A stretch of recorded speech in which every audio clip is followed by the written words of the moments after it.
Friends, this is Alvaro with the channel Uniquely Mary, and today we have the great privilege of speaking with Christine Watkins about the upcoming movie in October, The Great Warning.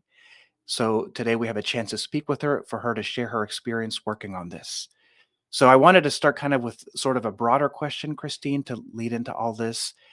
For those that maybe don't know you, why? Why are you so devoted and focused and maybe even, dare I say, lovingly obsessed with the warning? What about it appeals to you? What draws you maybe from your personal history that you love about this aspect of our faith?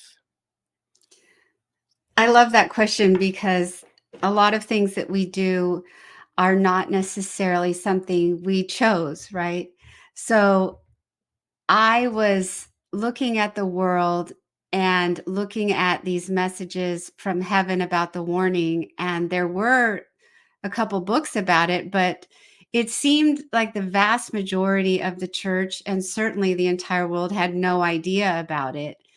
And I thought, what's going on? This is the most important thing that will happen in the world since the word became flesh. It will affect every single human being on earth, and nobody knows about it. That was my motivation. And I think, had someone else been uh, stepped up or been chosen to spread it to the nations, then I would have certainly looked at it and say, well, good, that's taken care of. That's important. And I wouldn't have touched it. But I think because it was such a huge gap, that was my motivation. Because it was so big and so important.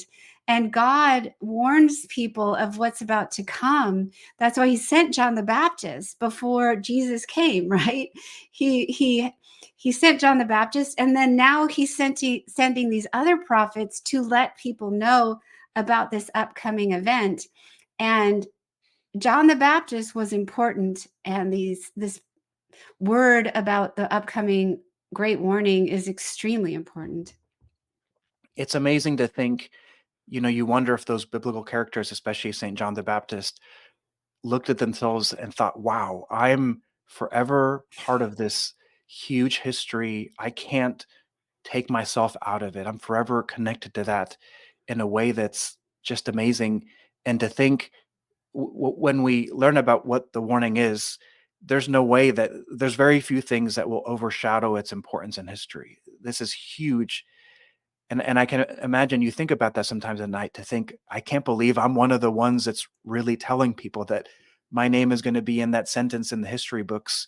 Not that that's what you're wanting, but that God is allowing that to happen. Well, I think my job is to shrink back and not be noticed, but push forth the prophets, the ones who have been chosen to send it out. I feel like I'm a cog in a wheel, Yeah. and to push forth something so huge. Yes, I'm sure that David with his little stone, I guess I don't feel like David. I feel like the stone. Yeah. Boom, Yeah. that's flying through the air, pushed Yeah. by somebody else and trying to knock down Satan so that the world can be saved. And media is the choice that God is using now to spread the gospel to the nations most quickly, right? Nothing reaches the world more quickly than the media. And he didn't have the media back in the time of John the Baptist. So the curiosity of people was, who's this guy out there with camel hair eating locusts and just praying all day? I'm sure that people came out of curiosity, right? To Yeah. see John the Baptist, and then were transformed once they meet him and hear his message. And I feel like God's doing a similar thing with a movie, because you can bring non-believers to this movie about the warning. And I apologize if you're watching this and you have no idea what the warning is. um, Tell us, for yeah. especially for those of us that don't know, for any of us that know, but maybe sometimes we need a refresher or maybe kind of add in more details. What is the warning? Right. So, we're encouraging you, we're encouraging people to get involved and reach out and let people know that the movie The Great Warning is going to be shown on October 17th in US theaters, primarily in Regal Cinema and Cinemax. And so just to finish that first thought, and yes, I'll definitely answer your question, is to say that we have this opportunity to help God do his message of John the Baptist to prepare the way of the Lord. So the book I wrote, The Warning, is just one of the ways that God is doing that. But now we have this other venue, especially for non-believers, your kids, your parents, your friends who say, I'm going to get you a big thing of popcorn with that fake butter. You get your Diet Coke that you've always wanted. You know, you get to see a really entertaining movie. And Alvaro, later, I'd love to hear. I know you got to see a preview of it. I'd love to hear what you thought of it. But that's the attraction, that's the pull, right, of our modern age. John the Baptist was the attraction of that time in ancient Israel. So, what is the warning? Why is the warning almost as exciting and interesting and global as the word becoming flesh, the incarnation of Jesus Christ?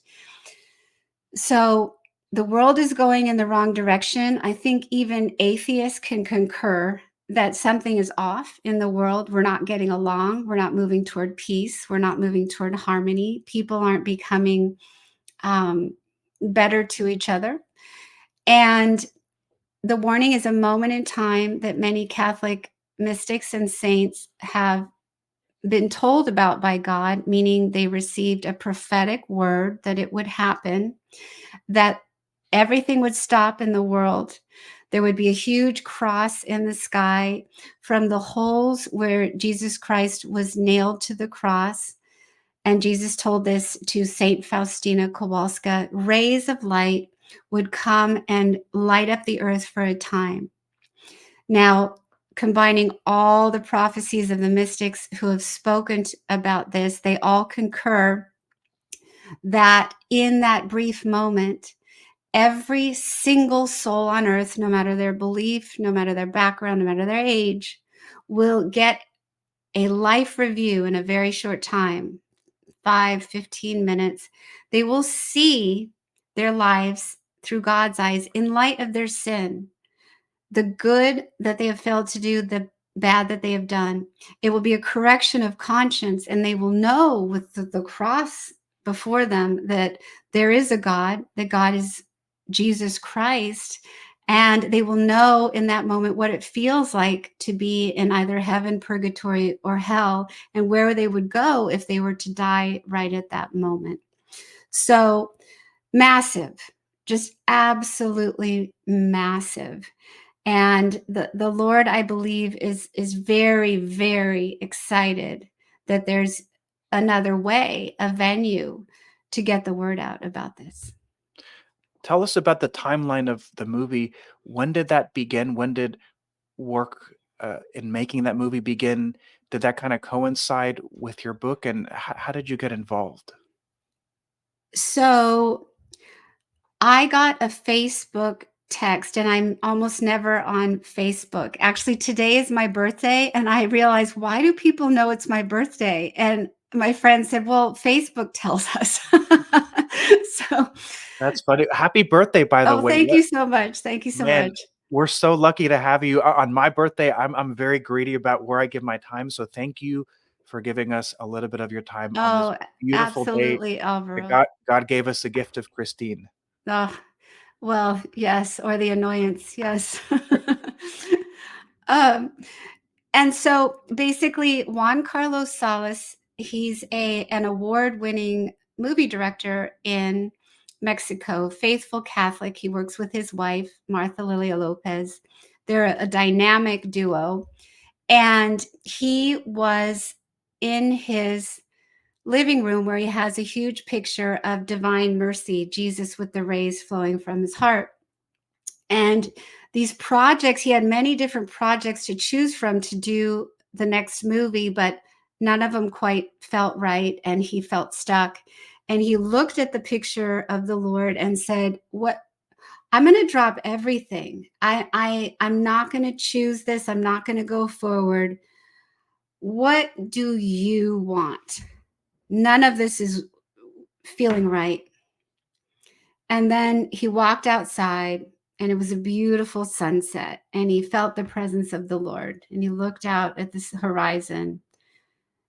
And then he came back in, went on Facebook, never on Facebook, but I had seen a message that he had sat down to write. He'd read the warning book.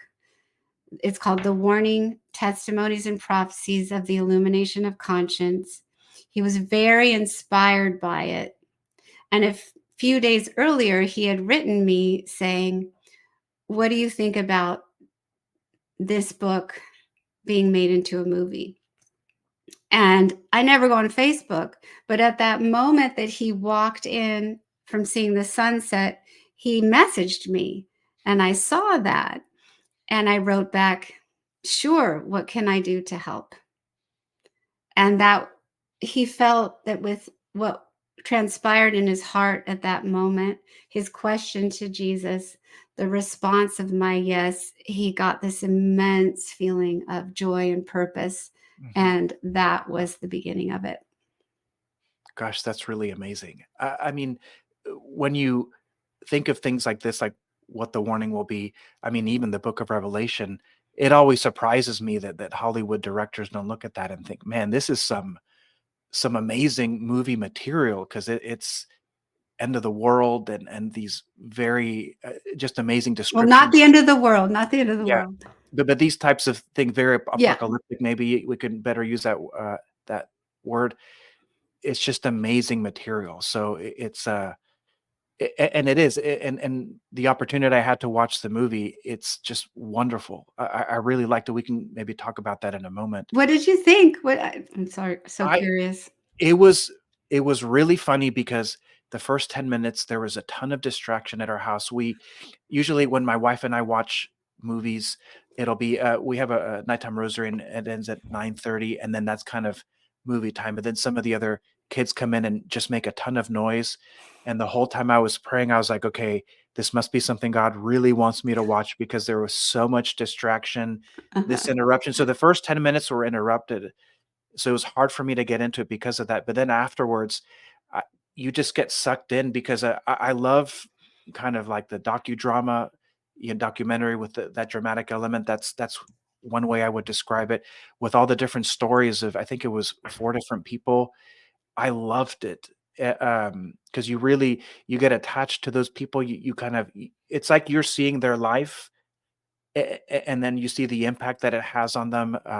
Really, really, really awesome. And then kind of intermingled with explaining what it is and showing, like, I love all the graphics because it kind of lets your imagination kind of go with it.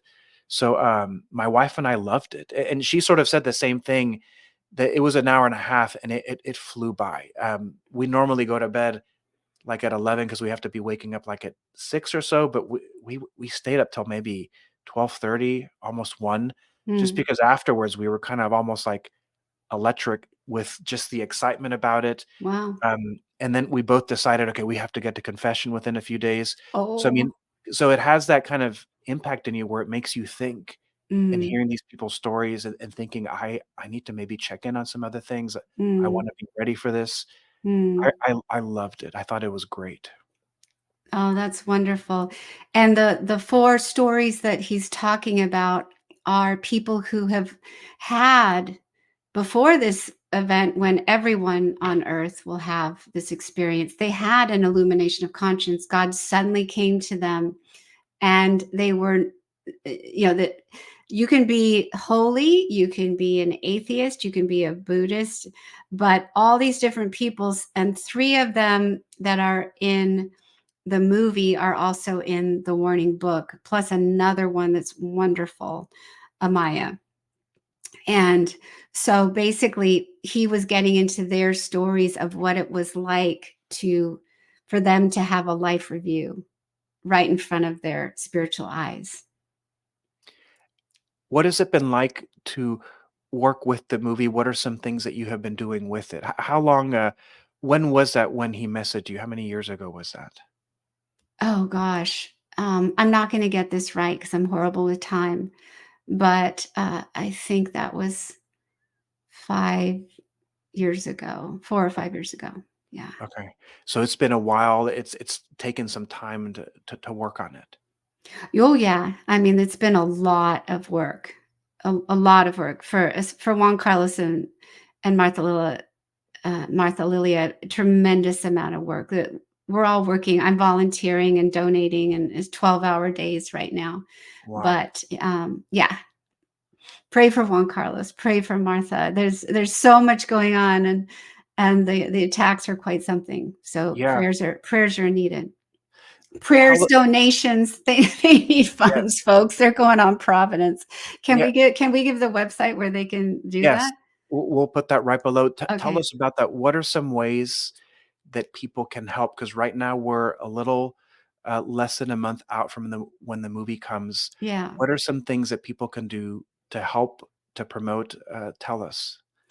So, yes, the website is, well, first of all, there's a trailer, right, that can be accessed below this video Mhm. that Alvaro has already watched and distributed, but it's a trailer for the warning. Please just share that everywhere through social media. It can be downloaded from a Vimeo page below this video.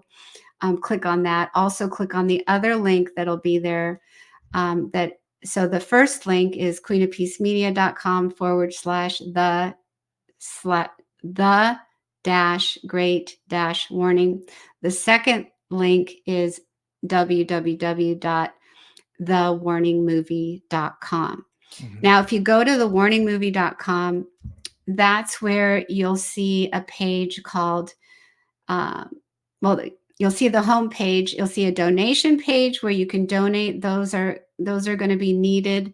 immediately and for the times to come to dub and spread the movie around the world. So it's really a grassroots effort of need. And then that's critical right now, absolutely critical. And then you can also become what's called an ambassador. And you can download media, posters, share it with your pastor if you think he'd be open to it, share it with community and church groups. Mhm. Ask them to be ambassadors. It's just this needs to spread and get everybody excited, and to search on the website and to get the trailer and to use social media and any means possible. Once the movie is listed as to what towns it's in, then if you find out that it's not in your area and you want to bring it there, you fill out the form on the website, Mhm. become an ambassador and say, I want it in my city. And then you work with the distributor and they help you bring it to your town.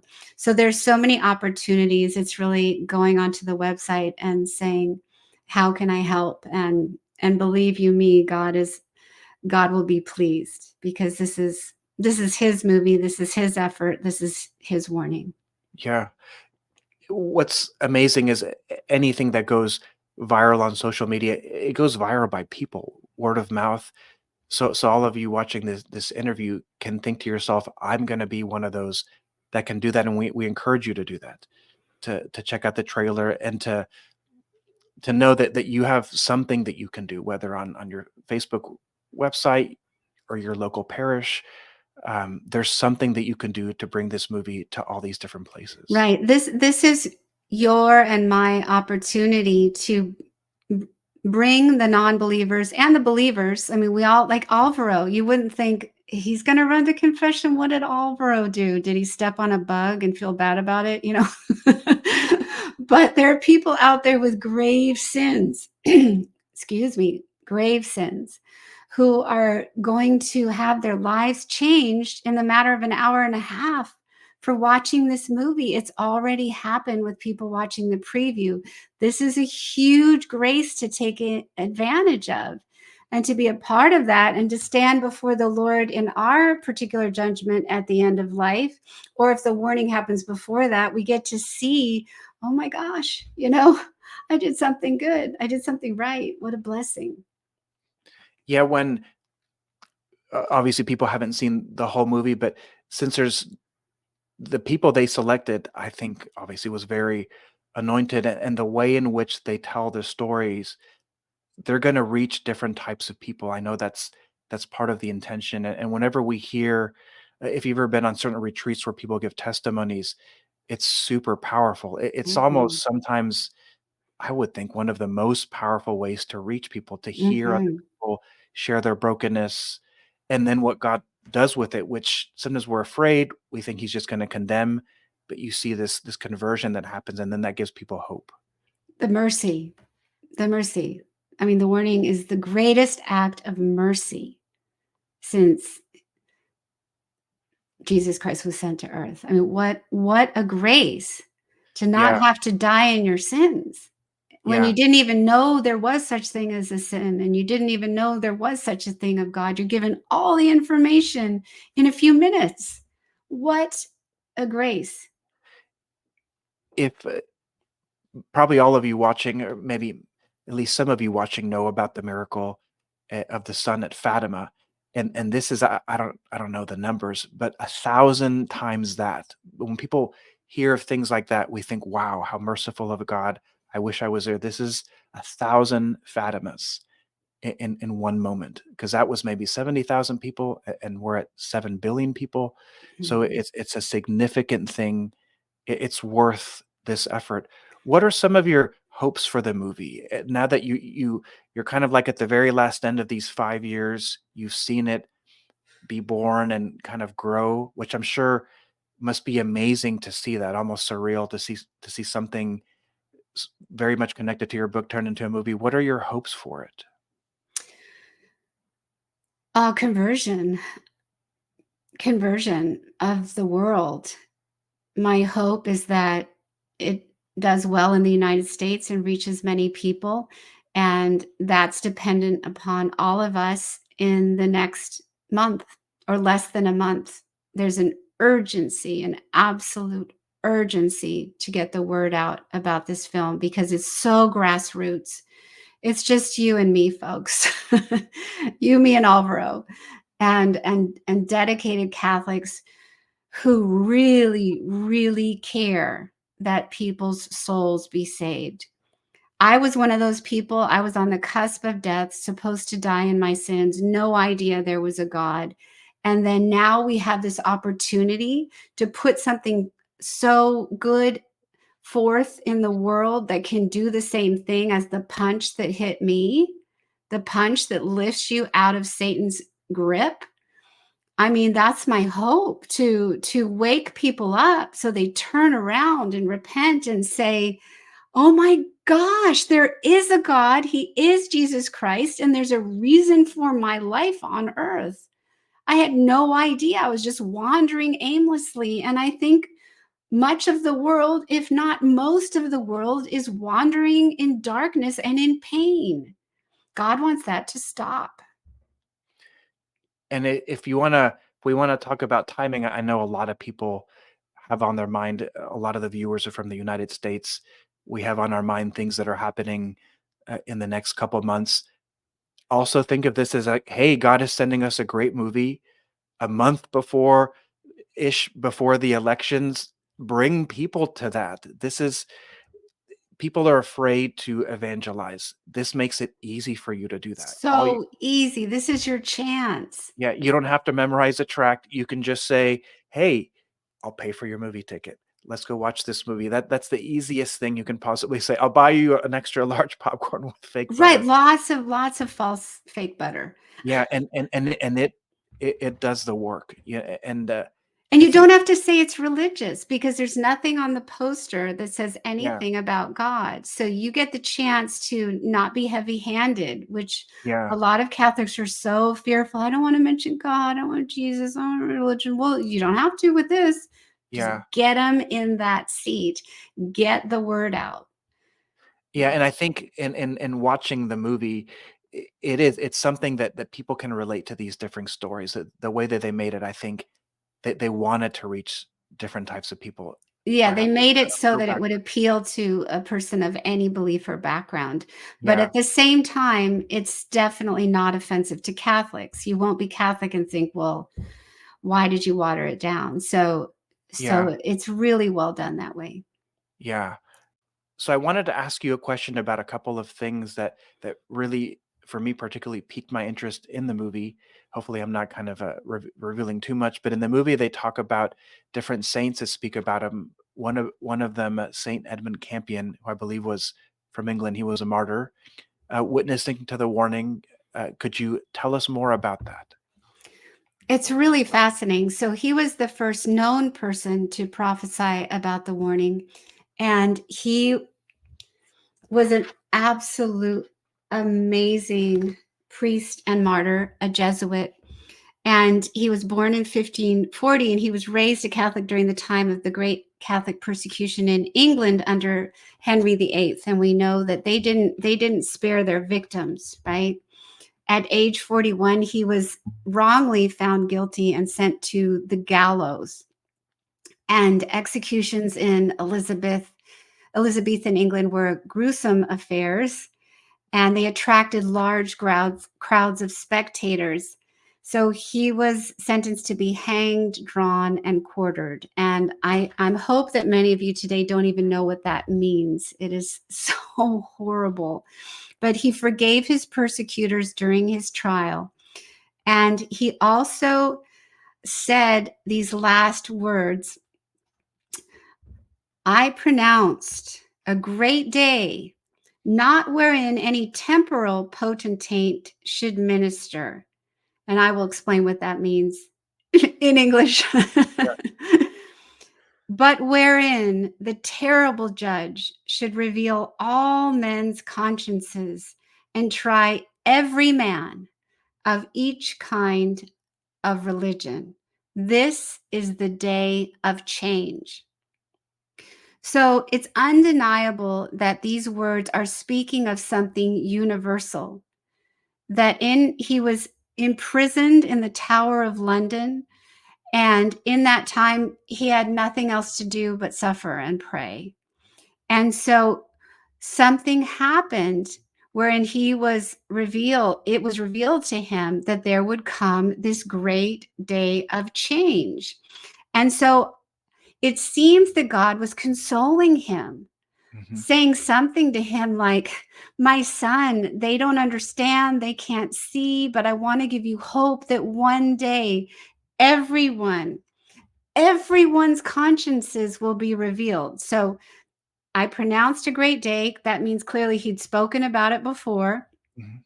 Not wherein any temporal potentate, that means anyone with power in the world who's on this earth, should minister, but wherein the terrible judge, God Almighty, should reveal all men's consciences and try every man of each kind of religion. So he's saying everyone of any kind of religion or anyone's beliefs is going to have their consciences revealed. Isn't that fascinating that he was told this? This That's is the amazing. day of change, and that day would change everything, and it will. After the great warning, nothing's going to be the same. Nothing's going to be the same. Because why would he have been speaking about his own time? Because there was only two religions in that country at the time, There the you have it. Catholics and then the Church of England. So what? Why would he be thinking of Hindus and Yeah, Buddhists? It doesn't make any sense that he would say all people, all kinds of religions, that their yeah, consciences would be tried. That's exactly what's going to yeah. happen. That's what an amazing start to that prophecy in the way that he said that. That must have been an amazing thing. In the movie, they also spoke about another thing that definitely piqued my interest. I think I remember you saying it happening sometime after a synod. Can you maybe elaborate a little bit on that?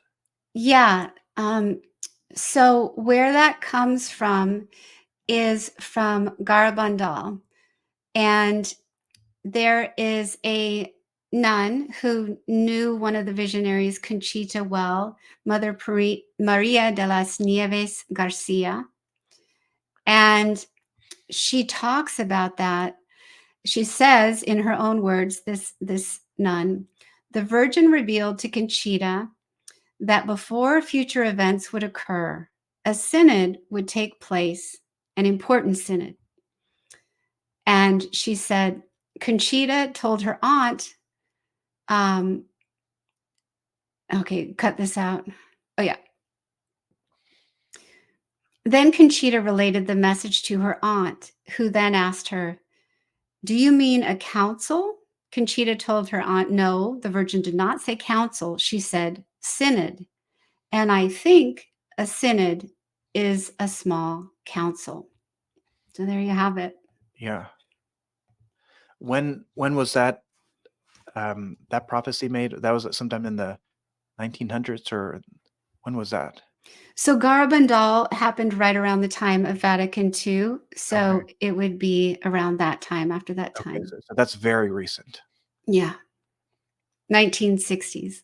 One thing, whenever I see that, and I like how you talk about this as something, as a great mercy. Sometimes maybe people hear these things and there's a sense of fear, but sometimes when I look at the world today, there's a sense of, gosh, I don't know if God just left it up to us, the church, to bring everyone to faith.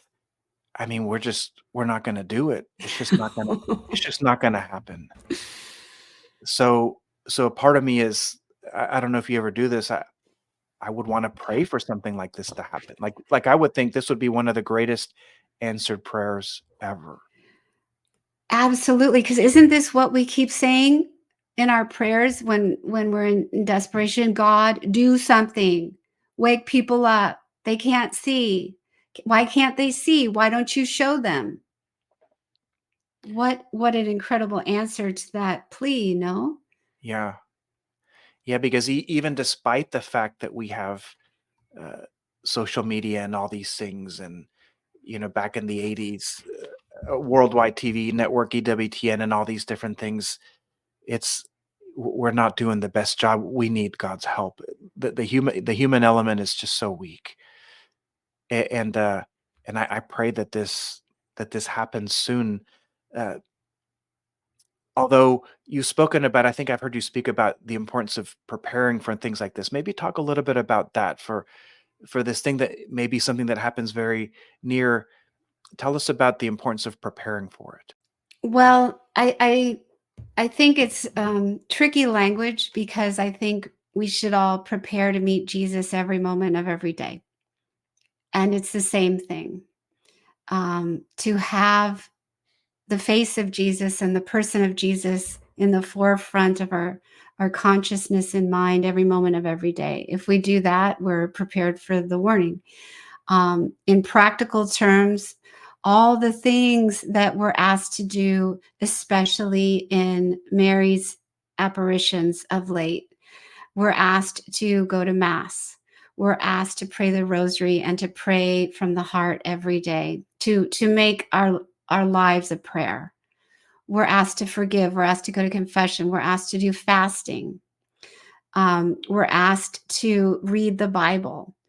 And from all of those spiritual practices come a life that is turned over to God. That's why she's asking for these things.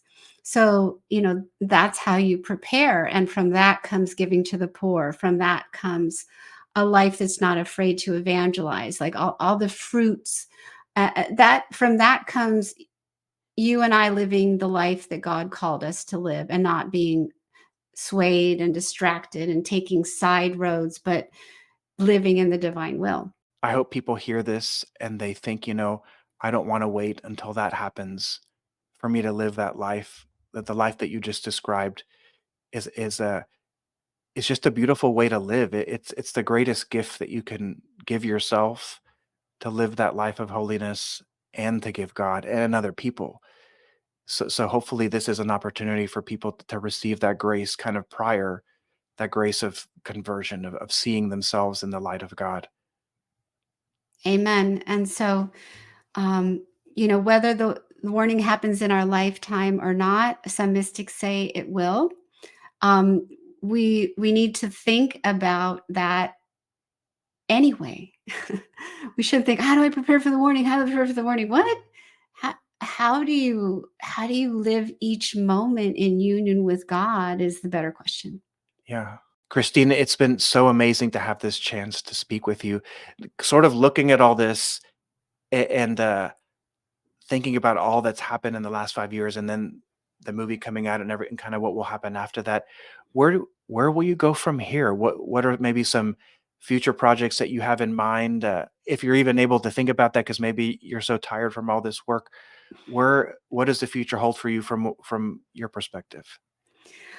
Oh, I have 5 books stacked on my head that God is asking of me, and I made the mistake of advertising one of them in terms of letting people know that it was coming. So I'm just gonna, and then God sends a movie, and He sends this and all this other work. So I'm hesitant to say that anything will happen now. Speaking of Okay. living in the moment, but there are other books forthcoming, and very interested in helping people live in the divine will. And the servant of God, Louisa Picaretta, of course, Jesus has let her know about that. So books forthcoming. Don't ask me when. I'm really Okay. trying. I'm trying so In hard. in the distant And future. yeah, just sorry. Marie Julie Jeheny is a fantastic mystic of the church, living in the divine will, and a book on forgiveness, a saint book for kids, and a book to help people understand how to use herbs, and which herbs can help us with certain ailments. That is very helpful, that people don't know, because that and that the source of herbal gardens, believe it or not, they were attached to monasteries. This kind of way of helping our bodies not get sick and survive and even thrive, is rooted in many ways in the Catholic Church. So just some fascinating information. It's, once again, it's information that people don't know, and I feel like it needs to be known. Tell us the name of the book. But that one is called Heaven's Pharmacy: Reclaiming God's Herbal Remedies. The Marie Julie Jeheny one is Marie Julie Jeheny: Prophecies and Protection for the End Times. And then the kids one is going to be called Bedtime Stories with the Saints. And then there's another one coming out called Introduction to Life in the Divine Will. So, yes, pray for me. We will. Sounds like God is keeping you busy. So the movie The Great Warning will be in theaters October 17th. I'll have links down below as well as kind of throughout on the screen. Please start promoting this movie. Check out the trailer, share it with your friends, become an ambassador, donate if you're able to, and let's get this movie out to every soul that we encounter. Amen. Thank you so much. You're welcome. God bless everyone, and I'll see y'all in the next one.